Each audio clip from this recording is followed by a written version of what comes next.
Tu as fait également, on l'a annoncé en introduction, ton grand retour sur Énergie 12 dans la nouvelle Ouais. version du Mad Mag. Yes. Quand ils t'ont proposé, est-ce que tu as accepté tout de suite? Ah bah forcément, mais carrément, en fait, j'avais été en tant qu'invitée début de saison avec IM, etc. Et là, en partant, j'avais entendu qu'ils cherchaient encore une chroniqueuse, donc j'avais vu Angela Lorente, et je lui avais dit ma chérie, si tu as besoin de quelqu'un, tu m'appelles. Et donc, 15 jours après, ils m'ont appelé pour faire un test qui s'est très très bien passé. Du coup, j'ai intégré la Mad Mag Team.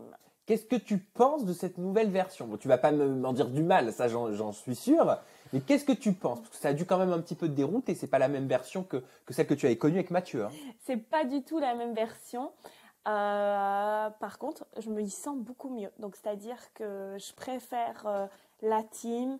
Je trouve qu'on donne beaucoup plus d'intérêt aux chroniqueurs qu'avant. Donc, c'est-à-dire qu'avant, dans le mag, je crache pas dans la soupe, attention. Bien sûr. Mais on n'avait pas le je m'en fous pas. On pouvait pas s'exprimer vraiment librement. Là, on disait une ou deux phrases, on avait notre chronique, mais c'était C'est vrai tout. que les chroniqueurs parlaient Voilà. très peu. Et si on était sniper, on n'avait pas de chronique, donc on parlait très très peu. Ici, même si on n'a pas de chronique, on nous demande quand même notre avis, on nous demande beaucoup de choses. Je pense qu'on a vraiment notre place dans l'émission et j'aime beaucoup. Mais c'est dû à quoi? C'était dû à la formule, ce manque de temps de parole, ou est-ce que c'était dû, enfin, à cause, si je peux me permettre, de Mathieu Delormeau? Non, je pense qu'il y avait beaucoup été axé sur l'invité, donc forcément on avait beaucoup moins de place. Ouais. Il y avait beaucoup de chroniqueurs aussi, donc il y avait beaucoup de roulements. Tandis qu'ici, il y a cette différence, c'est qu'il y a quand même Émilie Piche qui fait pas partie de la télé-réalité, donc elle a un œil extérieur. Il y a Benoît qui est beaucoup dans l'humour, moi qui a l'œil de la télé-réalité, qui dit aussi à 100% ce que je pense, oui et non. Maintenant, des fois, c'est objectif, parfois non. Ça dépend. Donc, c'est complètement différent. Je pense qu'on va peut-être même pouvoir agrandir avec quelqu'un qui n'a pas fait de télé-réalité. Tu sais, je trouve que cette version-ci est beaucoup moins axée que sur la télé-réalité que le C'est mag. vrai. C'est vrai. On y voit plus de choses. Et Martial, est-ce que tu le connaissais personnellement? Ah, moi, Martial, je ne le connaissais pas du tout. Je l'ai vu la première fois quand j'avais été invitée sur le Daily Mag. Et puis maintenant, j'ai l'occasion de travailler avec lui. Et moi, forcément, je vais vous dire, Martial, je l'aime beaucoup. Est-ce que c'est vrai, cette légende créée par IM qui dirait que Martial serait tyrannique? Alors, bon, moi, je ne vais pas m'exprimer vraiment objectivement là-dessus. C'est-à-dire que moi, j'étais là très peu. Au tout début, quand IM était là, j'étais là 1 ou 2 jours semaine. Et de ce que j'ai vu, je n'ai jamais vu une mauvaise entente entre les deux. Donc, ce que j'ai pu lire m'a étonnée. Maintenant, je pense, on a chacun notre caractère. J'ai mon caractère, Benoît a le sien, Émilie a le sien, IM a le sien, forcément, et Martial aussi. On ne se laisse pas faire. Donc, peut-être qu'il y a eu un petit mot. Moi, je n'ai rien vu. Mais voilà, de toute façon, c'était écrit comme ça que quand IM partait en congé maternité, que c'était Martial qui reprenait les rênes. Ça a toujours été comme ça. Donc, je vois pas pourquoi ça a fait autant polémiquer. Et ce qui fait polémique aussi, c'est Oui. ton caractère. Ton Ah caractère dans le Mad Max, tu es souvent à la une quand même des news. Est-ce que tu C'est pas assumes, nouveau. est-ce que tu assumes complètement ce côté grande gueule, qui peut être reproché parfois? Parce que en gros, si ça passe ou ça Ah casse. bah ouais, mais c'est ça, moi on m'aime ou on m'aime pas. Hein. Il y en a beaucoup qui m'aiment pas, mais il y en a quelques-uns qui m'aiment quand même. Écoute, je vais te dire, ouais, je l'assume, parce que je suis comme ça dans la vie de tous les jours. Donc c'est-à-dire que je n'arrive pas à garder des choses pour moi. Autant c'est pas pour autant que ça fait que je suis méchante. Je veux dire, c'est juste que moi, tu vas me voler dans les ailes, bah forcément, je vais te repiquer, quoi. C'est comme ça. Ma maman a été comme ça, elle l'est toujours à 50 ans, donc du coup, moi aussi, je le suis. Et je préfère être comme ça que quelqu'un qui se laisse faire. Jamais dur à supporter les critiques?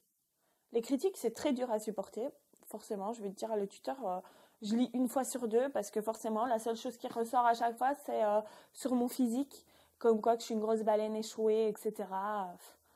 Bon, voilà, c'est du vu, du lu, du relu. C'est depuis 5 ans que je lis ces choses-là. Après, si j'ai une chose à dire par rapport à ça, c'est que il y a beaucoup plus grosse que moi, certes. Il y a beaucoup plus mince que moi.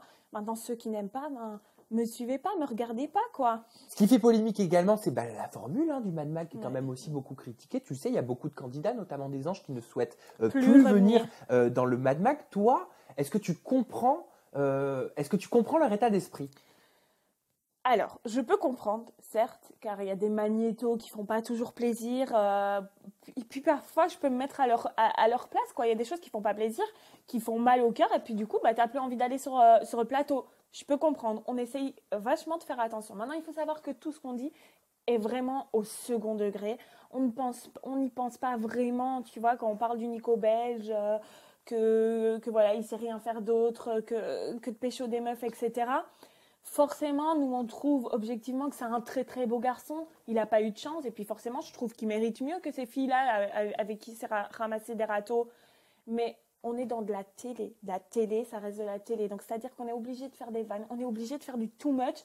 C'est ça, une émission télé. Sinon, ça ne marche pas. Si on est là et qu'on brosse tous les candidats dans le sens du poil, comment veux-tu que le Mad Mag fonctionne? C'est pas possible. On est obligé de faire un petit peu de vannes. Maintenant, j'ai un super exemple. C'est Sarah Frizou, pardon, qui, elle, prend tout au second degré. Elle rigole, même si moi, parfois, je trouve que c'est too much, les magnétos qu'on fait sur elle.